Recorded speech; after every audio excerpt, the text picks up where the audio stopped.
नमस्कार भाई लोग, हर हर महादेव। भाई लोग, आज जो मैं आपको कहानी सुनाने जा रहा हूँ ये कोई रोमांटिक कहानी नहीं है और ना ही कोई सेक्सुअल कहानी है। ये कहानी है बहुत सैड, दुख भरी कहानी, जिसे सुनने के बाद मेरा दावा है आपको भी पछतावा होगा कि ऐसा बिल्कुल नहीं होना चाहिए। और ये स्टोरी मैं इसलिए आपको बता रहा हूँ क्योंकि बहुत बार ऐसा आप लोगों के साथ भी होता है, मगर वहाँ पे आप लोग भी ये गलती न दोहराओ जो कि इस कहानी में हुआ है। और ऐसी बातें बहुत बार रियल में हो भी चुकी है, आज के डेट में भी होती है, मगर मैं नहीं चाहता कि ये चीज़ें आगे भविष्य में कभी हो, क्योंकि यार चंद रुपए की कीमत किसी की ज़िंदगी से बढ़कर नहीं होती है, ये मेरा मानना है। सो चलिए मैं आपको बताता हूँ इस कहानी में कि क्या हुआ है। सबसे पहले मैं आपको ये बता दूं कि इस कहानी में टोटल 5 लोग हैं।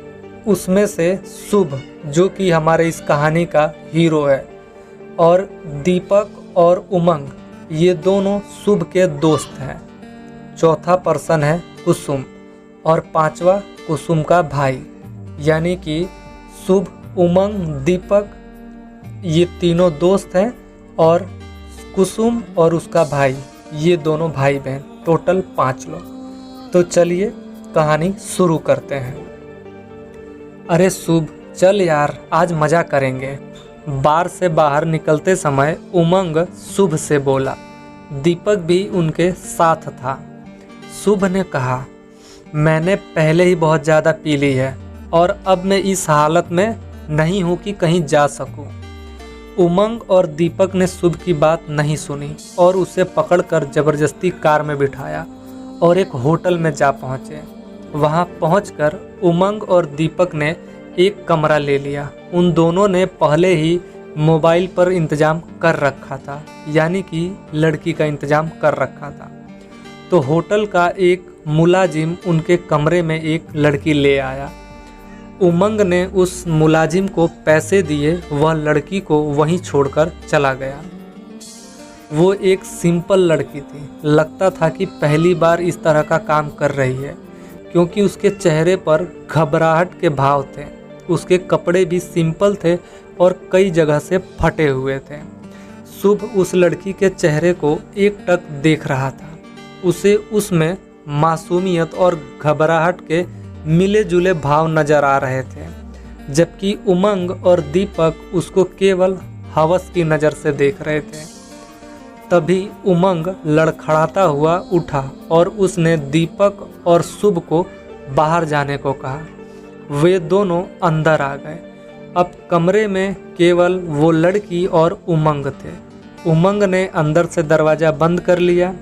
शुभ को यह सब बिल्कुल भी अच्छा नहीं लग रहा था, लेकिन उमंग और दीपक ने इतनी ज़्यादा शराब पी ली थी कि उन्हें होश ही न था कि वे क्या कर रहे हैं। काफ़ी देर हो गई तो शुभ ने दीपक को कमरे में जाकर देखने को कहा। दीपक शराब के नशे में चूर था। लड़खड़ाता हुआ जैसे तैसे कमरे के दरवाजे तक पहुंचा और खटखटाने लगा। काफ़ी देर बाद लड़की ने दरवाज़ा खोला। उस लड़की ने दीपक से कहा, उसका दोस्त सो गया है, उसे उठा लो। नशे की हालत में चूर दीपक उस लड़की की बात सुनने की बजाय उसे पकड़कर अंदर ले गया और दरवाज़ा बंद कर लिया। शुभ दूर बरामदे में बैठा ये सब देख रहा था। दीपक को भी कमरे में गए काफ़ी देर हो गई, तो शुभ ने अब दरवाज़ा खटखटाया। इस बार भी उसी लड़की ने दरवाज़ा खोला। वो अब परेशान दिख रही थी। उसने शुभ की तरफ देखा और कहा, बाबू ये लोग कुछ कर भी नहीं रहे और मेरा पैसा भी नहीं दे रहे हैं। मुझे पैसे की ज़रूरत है और जल्दी घर भी जाना है। कहते हुए उस लड़की का गला बैठ सा गया। शुभ ने उस लड़की को अंदर चलने को कहा और थोड़ी देर में उसे उसी होटल के दूसरे कमरे में ले गया।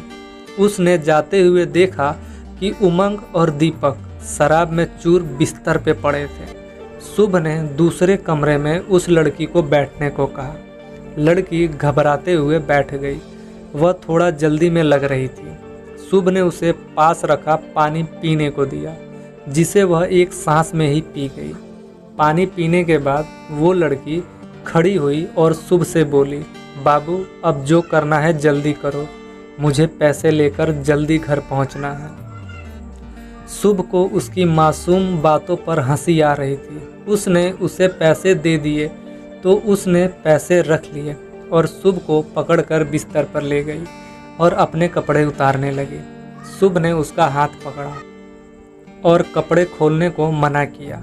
लड़की बोली, नहीं बाबू, कुसुम ऐसी लड़की नहीं है जो बिना काम के किसी से भी पैसे ले ले।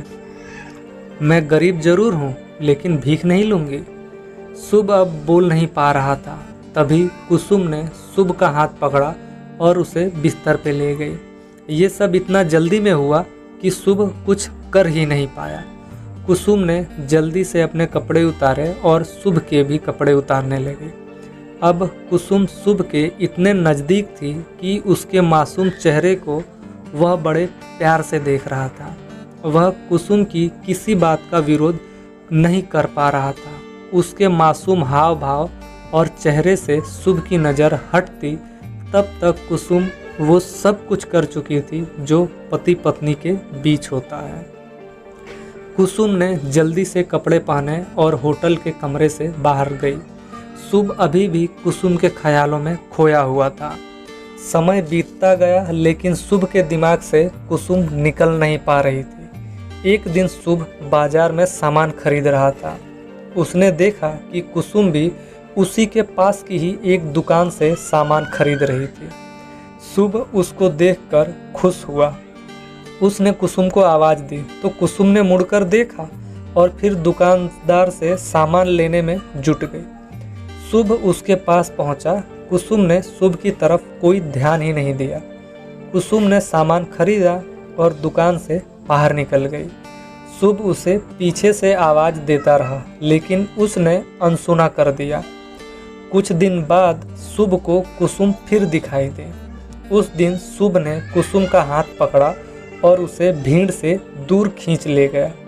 उससे उसकी पिछली बार की हरकत के बारे में पूछना चाहा तो शुभ के पैरों के नीचे से जमीन खिसक गई।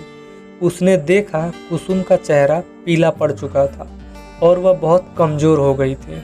उसने अपनी फटी चुनरी से अपना पेट छिपा रखा था जो कुछ बाहर दिख रहा था। कुसुम वहां से जाने के लिए शुभ से जोर आजमाइश कर रहे थे। शुभ ने किसी तरह उसे शांत किया और भीड़ से दूर एक चाय की दुकान पर बिठाया। शुभ ने गौर से कुसुम के चेहरे की तरफ देखा तो उसका दिल बैठ गया। कुसुम सचमुच बहुत कमज़ोर थी।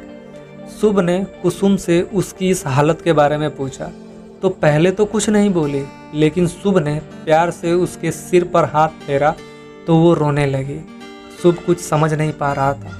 कुसुम ने अपने आंसू पोंछे और बोली, बाबू मेरी ये हालत उस दिन से है जिस दिन से आप और आपके दोस्त मुझे होटल में मिले थे।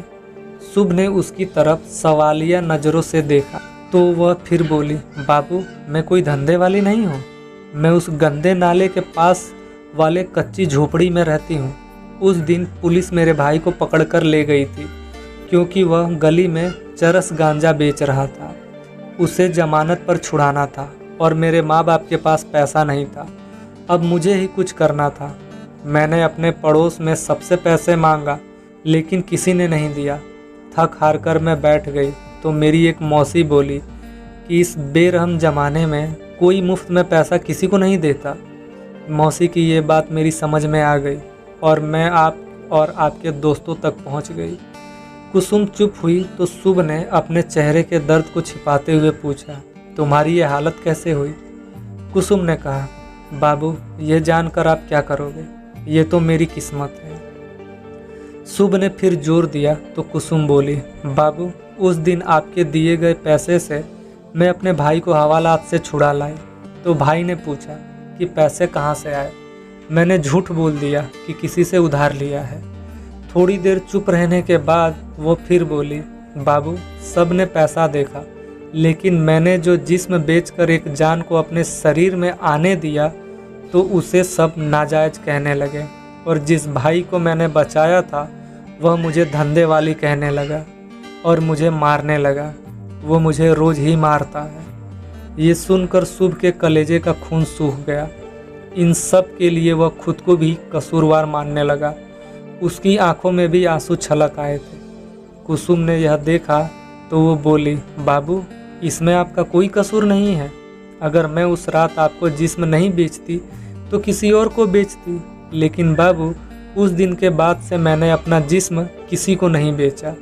ये कहते हुए वह चुप हुई और कुछ सोचकर बोली, बाबू, उस रात आपके अच्छे बर्ताव को देखकर मैंने ये फैसला किया था कि मैं आपके इस प्यार की निशानी को दुनिया में लाऊंगी और उसी के सहारे पूरी ज़िंदगी गुजार दूंगी, क्योंकि हम जैसे गरीब लड़कियों को कहाँ कोई प्यार करने वाला जीवन साथी मिलता है।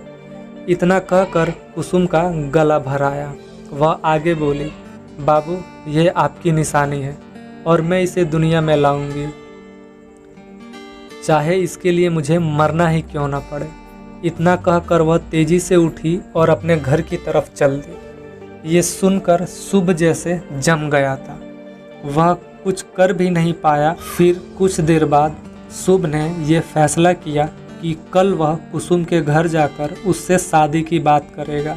शुभ की ये बात से मैं तो बहुत खुश हूँ कि शुभ ने ऐसा सोचा। वह रात शुभ को लंबी लग रही थी। सुबह शुभ जल्दी उठा और बदहवास सा कुसुम के घर की तरफ चल दिया। वह उसके मोहल्ले के पास पहुंचा तो एक जगह बहुत भीड़ जमा थी। वह किसी अनहोनी के डर को दिल में लिए भीड़ को चीर कर पहुंचा तो उसने जो देखा तो ऐसा लगा जैसे कि उसका दिल बाहर आने की कोशिश कर रहा है। कुसुम जमीन पर पड़ी हुई थी। उसकी आंखें खुली थी और चेहरे पर वही मासूम मुस्कुराहट थी। शुभ ने जल्दी से पूछा कि क्या हुआ है, तो किसी ने बताया कि कुसुम के भाई ने उसे चाकू मार दिया है, क्योंकि सब कुसुम के पेट में पल रहे बच्चे की वजह से उसे बेइज्जत करते थे। शुभ पीछे हटने लगा। अब उसे लगने लगा कि वह गिर जाएगा। तभी पुलिस का सायरन बजने लगा तो भीड़ छटने लगी। शुभ पीछे हटते हुए कुसुम को देख रहा था। कुसुम का एक हाथ उसके पेट पर था। शायद वह अपने प्यार को मरते हुए भी बचाना चाहती थी। उसके चेहरे पर मुस्कुराहट ऐसी थी जैसे उन खुली आंखों से शुभ को कहना चाहती हो, बाबू, यह तुम्हारे प्यार की निशानी है, पर इसमें तुम्हारा कोई कसूर नहीं है।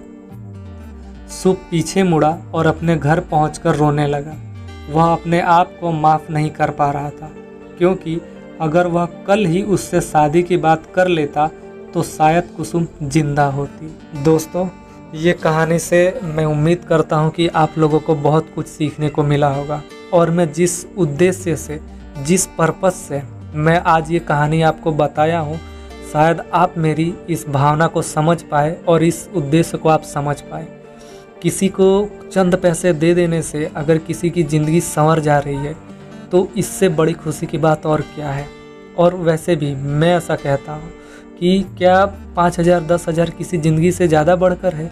आपके 5,000 10,000 दे देने से अगर किसी की कुछ भला हो जाता है तो दे दीजिए ना, क्या फ़र्क पड़ता है। वैसे भी इतना पैसा आप पीने खाने में, इधर उधर मौज करने में उड़ा देते हैं, तो यूँ समझिए कि अगर आप महीने में 2 बार भी ऐसा करते हैं तो यूँ समझिए कि एक बार ना करके आप किसी गरीब की मदद कर दे रहे हैं। तो मैं तो यही कहूँगा, अगर आपको लगे या जब भी आप ये चीज़ करने जा रहे हैं तो ये चीज़ ज़रूर देखिएगा कि उसका बैकग्राउंड क्या है। बिना बैकग्राउंड जाने किसी की ज़िंदगी के साथ मत खेलिएगा। धन्यवाद। इसके आगे अब और मैं कुछ नहीं बोल सकता।